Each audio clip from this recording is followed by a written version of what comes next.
Previously on Old Iron Adventures. Aumann Auctions traveled north to West Bend, Wisconsin, where they got to be a part of the biannual Classic Green Reunion. This is where John Deere enthusiasts from around the globe come together for one weekend filled with laughs, stories, and a whole lot of green.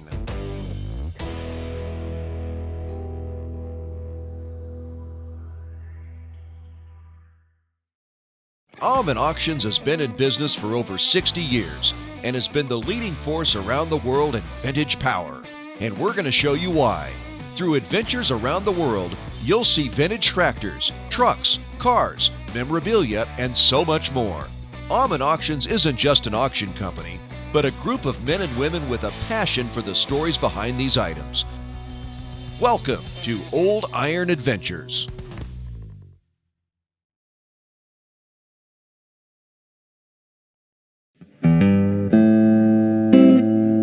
As the motto goes, Classic Green Reunion is all about the people. An event built on that statement. An event built on John Deere enthusiasts. An event built on a guy like Brian Holst. As day one of the Classic Green comes to an end, tragedy strikes as news comes out of Brian Holst passing away. So Brian was an icon in the tractor hobby. The first time I met Brian was when he was the manager at the John Deere Collector Center. The Collector Center was a place where John Deere shared their heritage with the antique tractor hobby, and Brian was absolutely made for that job. He loved John Deere history. As soon as people would walk in the door, he got to talk tractors, and that was a high point, I know, for his career. When he retired from John Deere, he gave me a call and he said, "Boy, you know, I'm just not sure that I'm done playing with tractors." And I said, "Well, are you looking for a job?" And he said, "Well, yeah, kinda." And I hired him on the spot. There was no interview. I didn't need to. I knew who Brian was, and Brian had the same values that our company has, honesty and integrity and a great work ethic. And so we hired him on the spot, and he's been a really valued member of our team ever since. As his famous hand-built teeter-totter shows, Brian was a firm believer in working hard and growing the antique power hobby, and that makes this next interaction so much sweeter. As a young boy ends his search for a toy he has wanted for quite some time, with the help of Joel Schulte. I'm Joel Schulte. I've been collecting Deere stuff ever since I was a little kid with my father, and just had an experience with a good father-son combination, and it was touching.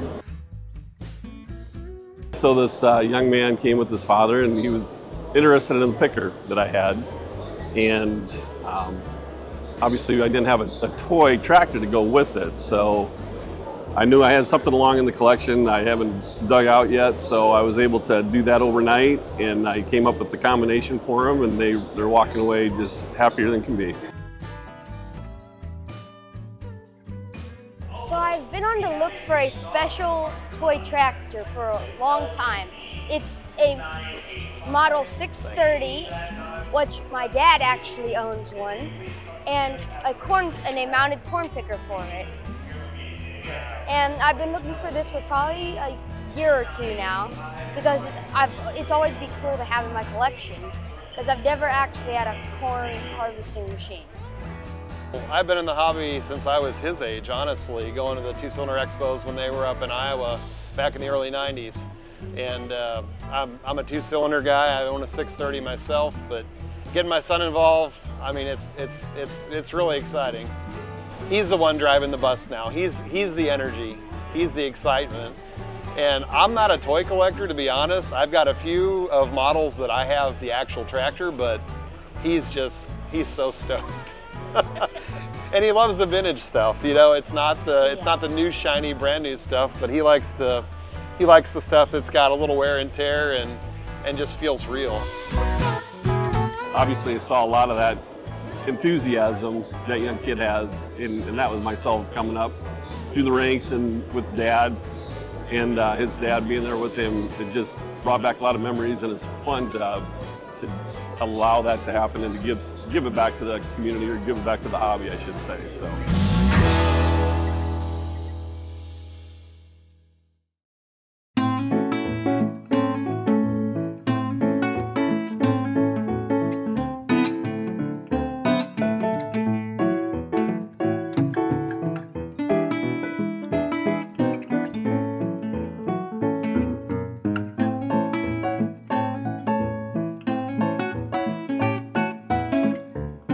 It's Roger here at day 2 at the Classic Green Reunion 2025 here, and we're talking today with Matt Gilsinger. I've been dealing with Matt quite a bit on the setup of this venue we got here, and Matt, kind of tell me a little bit what goes into this at Classic Green. I know there's a lot of work and a lot of preparation, a lot of things that go into it, so kind of explain your role and all that. So obviously an event like this, you carve it into different chunks, and so my first chunk was sponsorship, and then also indoor vending. So any of the indoor toy, memorabilia, parts vendors, they were funneled my direction.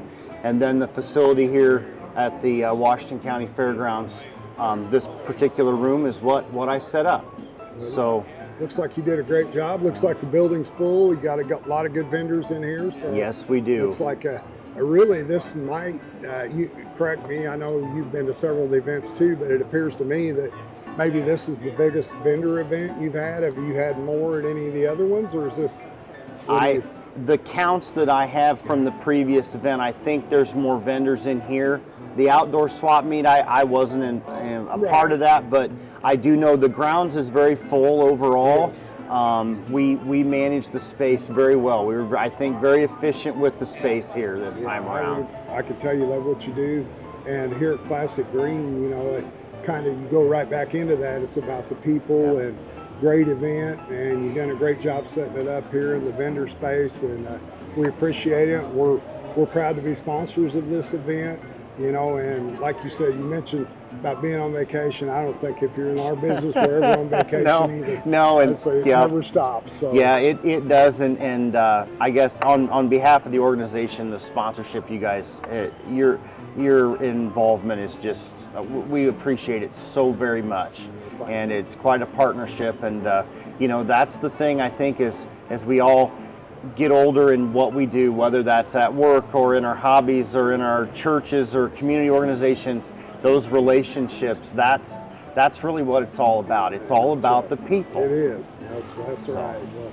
it's been nice visiting with you today, Matt. And appreciate you taking time out with us today. Thank you. Enjoy the rest of the show. All right, my friend. Good talking to you. Matt. Yep.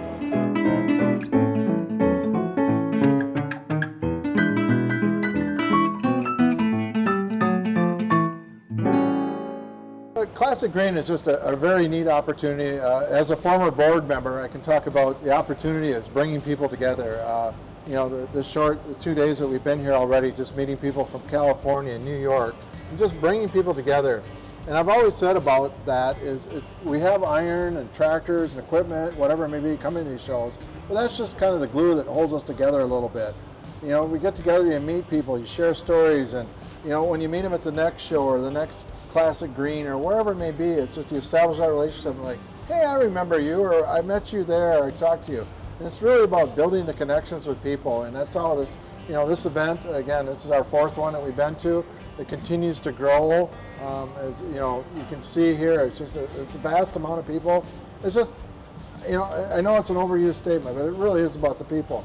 And we just really enjoy that, you know, meeting people. Last night at the hotel, we went back and we had 12 people that we never met before, and we're just sitting out having conversation with them, talking about things, and you know, seeing them today, and it's like, you know, they're long lost friends, and that's really what it's about. It's just, this show is just connecting us, and it's you know, there's certain people, we have some rare stuff, but that's not what it's about, and it's not values, it's not that. It's really about connections and growing a hobby, exposing people, and that's what I really enjoy about it. And Kevin has done a really good job of summing everything up. That is the one thing that I've probably enjoyed the most through this hobby that Kevin has introduced me to, is meeting people, creating the connections, long-lasting friendships. You're so excited to see them at the next show. It's exciting. I guess there's just no other word for it. It is the connection of the people. It really, truly is. And I'm just so thrilled to be part of an organization in this hobby that it truly is about the people. It doesn't matter what your collection is. It could be toys, signs, big tractors, small tractors, lawn and garden, everything goes. And I think that's what I also like best about the classic green.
This is a really neat piece. I believe it's owned by my buddy Alex Woodward up in Michigan.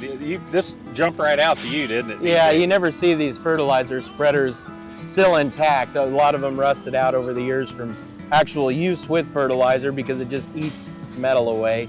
But they had a 300, a 301, a 600, 601. It's just a chain drive fertilizer spreader that the chain drug everything to the back, and then it's got a spreader disc back here. But it's a really nice piece, and they've did a great restoration on it. What a cool little implement to, like pull behind like a Dubuque, like a 430. Yeah, absolutely. I mean, you see plows everywhere. You see planters, everything that survived and didn't really have much engagement with fertilizer or salt or anything that was actually going to rot it away. Oh yeah, you can see I mean, you think about what this thing did.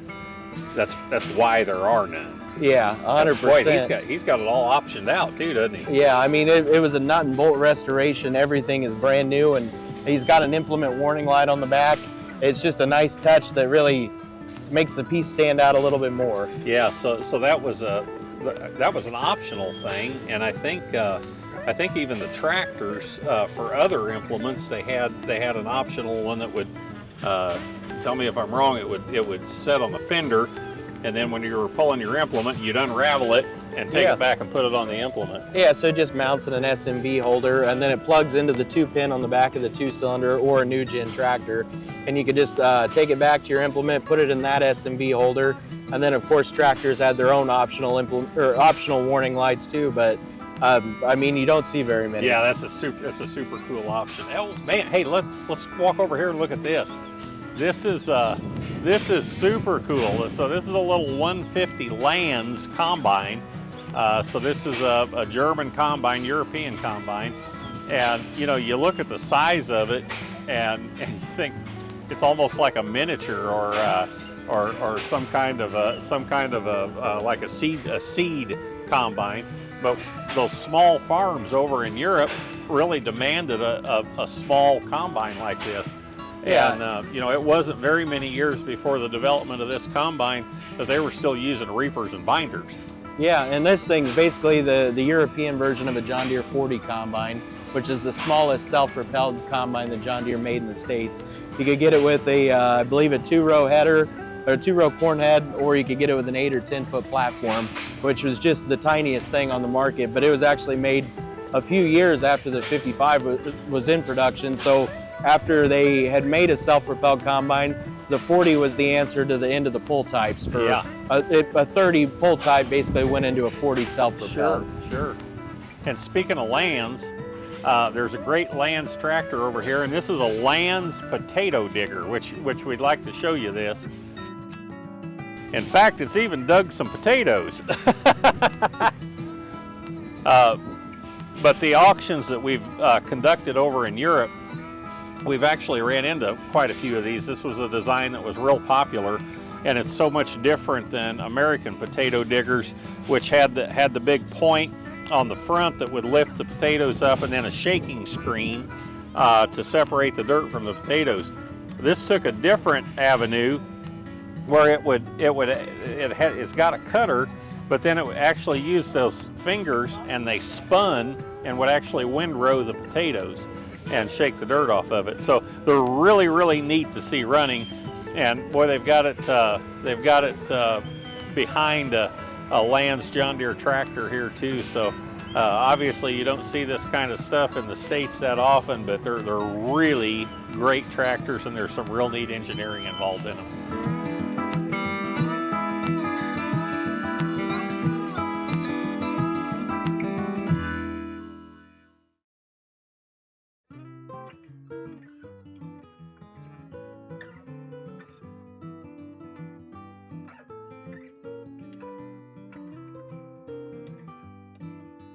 We're finishing up here on, what is this, day 3 here at Classic Green, and it's cleanup time. We're here getting some of the toys put back away to take back with us to Nokomis, and everybody here's, we're just putting it away. Had a great time this weekend, and you know, got the banquet tonight, and then it's time to head home. Here the last day of Classic Green Reunion 2025. Things have gone really well. Talked to a ton of people, like just a great bunch of people, and we have been through the grounds, a lot of wonderful displays, and like I said, it's one of my favorite events that I go to every year. And here for long we'll be wrapping it up and getting everything picked up, loaded back in the trailer, and head back to Nokomis. So again, a fantastic event ran by wonderful people, and just proud to be Aumann Auctions, proud to be a sponsor and a part of it. So again, it was truly about the people again.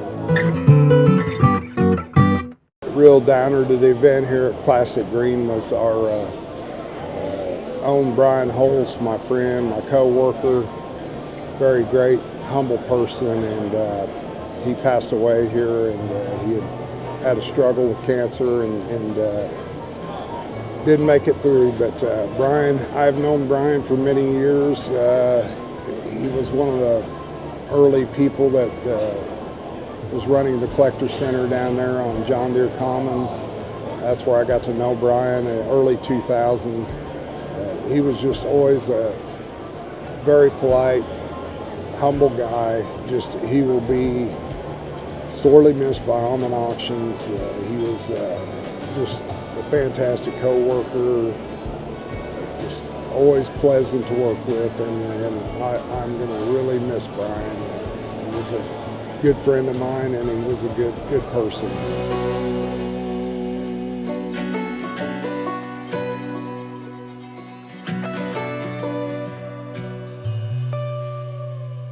He had been fighting some aggressive cancer only for a few weeks, really, and he passed during the reunion, and in his honor they sold that teeter-totter at the banquet with all of the proceeds going to a scholarship fund that encourages youth in the hobby. So not only was Brian a big part of our lives at Aumann Auction, but he was a huge part of the Classic Green movement.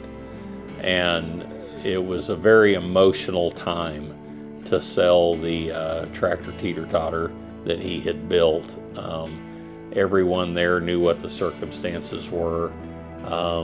His wife Shelley actually came up to see it sell as it was the last project that Brian completed, so it was very near and dear to her heart. But Brian completed that project so that it could go to that charitable cause. He knew what was coming, and it was important to him to do something to benefit the youth in our hobby.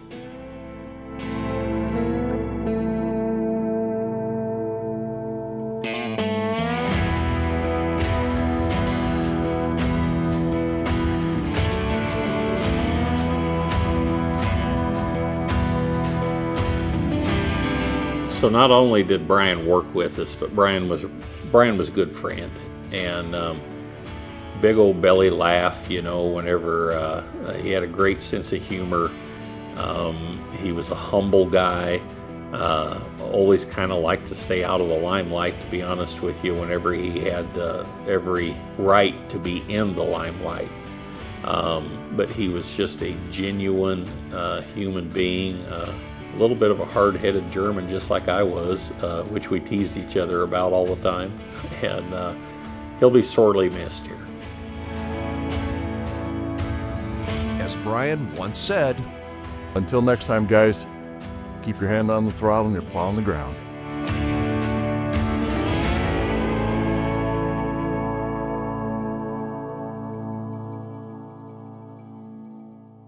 next time on Old Iron Adventures. Roger Johnson and Austin Sims head to Missouri, where they get to see the Red Power Roundup show featuring all things IH.